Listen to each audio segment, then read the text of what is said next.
আয়াজ সুলতান মাহমুদ গজনবী রহমাতুল্লাহ আলাইহির এক কৃতদাস, কিন্তু বুদ্ধিমান, বিচক্ষণ। সুলতান মাহমুদ গজনবী রহমাতুল্লাহ আলাইহি তার সব বড় বড় পরামর্শ সভায় মন্ত্রী মিনিস্টারদের সঙ্গে তাকেও রাখেন। এতে মন্ত্রীদের মধ্যে কানা ঘুষা শুরু হয়ে গেল যে একটা কৃতদাস আমাদের সঙ্গে তাকে বসায়, তার পরামর্শও নেয়।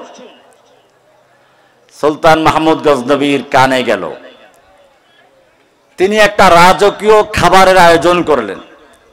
দামি পেয়ালা, হীরকের পেয়ালা, স্বর্ণের পেয়ালায় নাস্তা দিয়ে বললেন, এই নাস্তা খাওয়ার সঙ্গে সঙ্গে পেয়ালাটাকে আছাড় মেরে ভেঙে ফেলে দাও। খাওয়া শেষ হয়ে গেল। যথারীতি সবাই সুন্দর করে দেখতে লাগলেন, কি দামি পেয়ালা, কি করে ভাঙ্গি। আর ওই যে কৃতদাস, নাস্তা খাওয়া শেষ, কাল বিলম্ব না করে সঙ্গে সঙ্গে আছাড় মেরে ভেঙে ফেলেছে।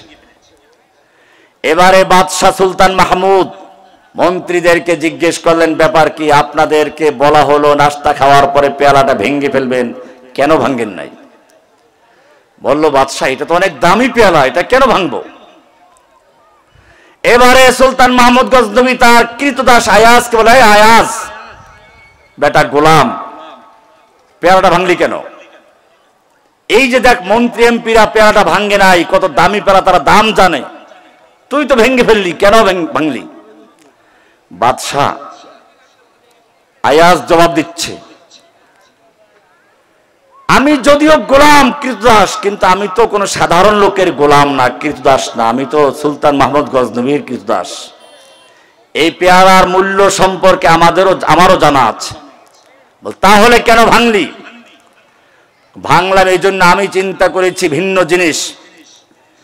আপনার আদেশ ছিল এই পেয়ালাটা ভেঙে ফেলে দেওয়ার। এখন যদি একদিকে আপনার আদেশ পালন না করে পেয়ালা রক্ষা পাবে, কিন্তু আপনার আদেশটা ভেঙে যাবে, অমান্য করা হবে। আর যদি আপনার আদেশ রক্ষা করতে চাই, তাহলে একটা পেয়ালা ভেঙে যাবে, হতে পারে সে পেয়ালার দাম 1 কোটি টাকা। আমার কাছে এরকম হাজার লক্ষ কোটি পেয়ালা ভাঙ্গা সহজ, কিন্তু আপনি আমার মালিক, আপনার হুকুম অমান্য করার কোনো সুযোগ আমার কাছে নেই। এখানেই রহস্য। যুক্তিতে মিলুক বা না মিলুক, ইবলিস এখানেই ভুল করেছে। আল্লাহ সে কথাই বলেছেন, মা মানাকা আল্লাহ তাসজুদা ইয আমারতুক, আমি যখন তোকে আদেশ করলাম আদমকে সিজদা করার জন্য, কেন সিজদা করলি না? কিসে তোকে বাধা দিল? হুকুমটা আমার ছিল। আমি আদমকে সিজদা করতে বলেছি না কোন পিঁপড়াকে বলেছি, তা তোর দেখার অধিকার নেই। হুকুমটা ছিল আমার, তোর পালন করার ছিল দায়িত্ব। সুতরাং নারীদেরকে অর্ধেক দিল না, পূরণ দিল। হুকুমটা কার? আল্লাহর হুকুমের বিরুদ্ধে যদি কোন ব্যক্তি প্রশ্ন তুলে আল্লাহর হুকুমকে পরিবর্তন করতে চায়, ইবলিস শয়তানের চেয়ে সে কোনো দিকে কম নয়। সেই ইবলিসের দালাল হতে পারে। আর যে ইবলিস বাংলাদেশ ছেড়ে ভারতে পালিয়েছে, তার দালাল হতে পারে। বাংলার জমিনে তাদের থাকার কোনো স্থান হবে না ইনশাআল্লাহ।